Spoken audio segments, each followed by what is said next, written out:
wannan gallafirin gwamnan na yanzu na Kaduna, wannan ike bai san komai ba, bai iya komai ba, kuma bai koyi komai ba, kuma ba zai yi komai ba. Duk wani abin kirki da ka sani gwamnan Kaduna Uba Sani ba za ka gan shi a tare da shi ba.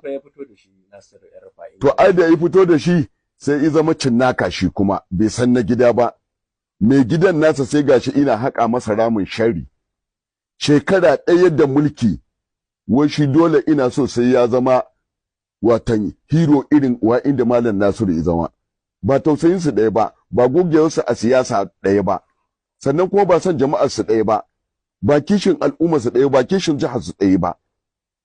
Uba Sani ba shi da kishin al'ummarsa, ba shi da kishin jiha, ba shi da kishin komai, ko kishin addini ba shi da shi.